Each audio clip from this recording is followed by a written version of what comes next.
അപ്പൊ മക്കളെ, ഇതാണ് മെച്ചിലി. മെച്ചിലി ചുട്ട് കഴിക്കാനുള്ള പരിപാടിയിലാണ് ഞങ്ങൾ. ലക്ഷദ്വീപിന്റെ കവാടമായ ഓക്കത്തി ദ്വീപിൽ നിന്നും പ്രഗത്ഭരായ മീൻ ചുടൽ വിദഗ്ധന്മാരായ മുഖബിൽ സാറും ജബ്ബാർ സാറിന്റെ നേതൃത്വത്തിലാണ് ഈ ഒരു മച്ചിലി ചുടൽ. മച്ചിലി കുളിപ്പിച്ച് സുന്ദരക്കുട്ടപ്പനാക്കിയതിനു ശേഷം മസാല തേച്ച് പുരട്ടി കിടക്കാനുള്ള പരിപാടികളാണ്. അതിനായിട്ടുള്ള മുളക് പൊടിയും മഞ്ഞൾപ്പൊടിയും പെപ്പർ പൊടിയും പിന്നെ ചെറുനാരങ്ങയും എല്ലാം കൂടി ഒന്ന് കോമ്പിനേഷൻ ആക്കി എടുത്തിരിക്കുകയാണ്. പിന്നെ ഞാൻ എൻ്റെ കൈപ്പണിയും കൂടി ഇതിൽ പതിപ്പിച്ചു. എൻ്റെ വകയായിട്ട് കുറച്ച് മുളകും മഞ്ഞൾപ്പൊടിയും അതുപോലെ തന്നെ സാൾട്ട് പെപ്പർ പൊടി എല്ലാം വക ചേർത്തിട്ട് ഇട്ടു. ഇതിൻ്റെ അളവുകളൊക്കെ ഞങ്ങളുടെ വീഡിയോയ്ക്ക് പ്രോപ്പറായിട്ട് കിട്ടുന്നത് എത്രയാണോ അതേപോലെ ഞങ്ങളിത് ഉപയോഗിക്കും.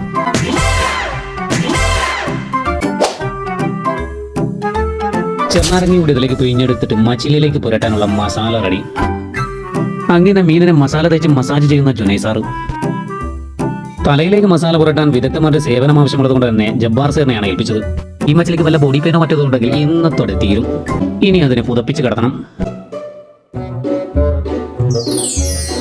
അങ്ങനെ മച്ചിലികളെല്ലാം കുളിപ്പിച്ച് സുന്ദരക്കുട്ടപ്പനാക്കി മസാല ഒക്കെ പുരട്ടി ഉടുപ്പണിപ്പിച്ച് നല്ല അടിപൊളിയാക്കി ഞങ്ങൾ കൊണ്ടുപോവുകയാണ് കേട്ടോ. കൂട്ടിനായിട്ട് തേങ്ങാപ്പൂളും ഞങ്ങൾ കരുതി. വിറകനായുള്ള നല്ല നാടൻ തോടിയും അതിവിശാലമായ മൂലബീച്ചിന്റെ പഞ്ചാര മണലിലേക്ക് ഞങ്ങൾ ഇറങ്ങുകയാണ്.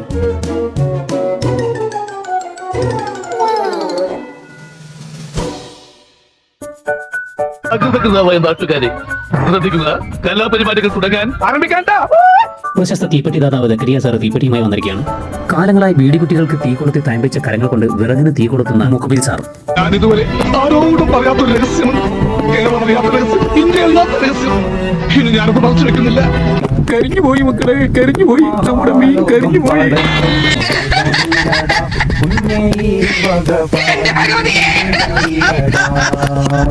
ഞാനിങ്ങനെ ഇതിനെ കണക്കടിപൊളിയായിരുന്നു എന്ന് പറയണം. അയ്യപ്പനാശനൊന്നും കഴിക്കുന്നില്ലേ? എനിക്ക് വേണ്ട. അതെന്താ? ഞാൻ വയറ് നിറച്ച ആഹാരം കഴിച്ചിട്ട് വന്നതാ. എനിക്ക് വീടും കൂടിയുണ്ടേ. കൊണ്ടുവന്ന് മുഴുവൻ പിരിഞ്ഞിട്ട് പോരെ, കാറി കൊക്കൊക്കെ പോലെ. അല്ല, ആശാൻ പറഞ്ഞിട്ടല്ലേ മിണ്ടരുത്. പരശുരാമൻ കുടിച്ചങ്ങനെയാ, എപ്പോ എന്ത് പറയുന്നത് ഓർമ്മയും കാണില്ല. പരശുരാമൻ ഇനി മദ്യപിക്കണ്ട, നമുക്കൊരു വഴിക്ക് പോകാനുള്ള കുഴപ്പമാവും. എന്ത് കുഴപ്പം വരാനാ? ഈ യാത്ര നാളത്തേക്ക് മാറ്റി വയ്ക്കും, അതല്ലേ ഉള്ളൂ. ഈ കുപ്പിയെടുത്ത് നിറന്തലും തപ്പണ്ടല്ലോ, അടിയൊക്കെ സൗകര്യം എടുത്തോളൂ. കണ്ടോ, വലിയ പണക്കാരാന്ന് തോന്നുന്നു. എന്തൊരു തീറ്റ അതിന്. അയ്യോ, ഭയങ്കര തന്നെ. അയപ്പായിട്ടൊന്ന് പിടിപ്പിക്കേ. അത് ശരിയാവില്ല രാഘവനായരെ. നമുക്കൊരു തറവാട്ടിൽ ചെന്ന് കയറേണ്ടതല്ലേ. അതോർത്ത് അയ്യപ്പനായർ വിഷമിക്കണ്ട. നാരായണ നമ്പ്യാരും അല്പസ്വല്പമൊക്കെ അടിക്കുന്ന ആളാ. ഞാനെന്ന് വെച്ച ജീവനാ. നോയിക്കോളൂ, എന്നെ കാണുമ്പോ നാരായണ നമ്പ്യാർക്കുള്ള ഒരു സന്തോഷം.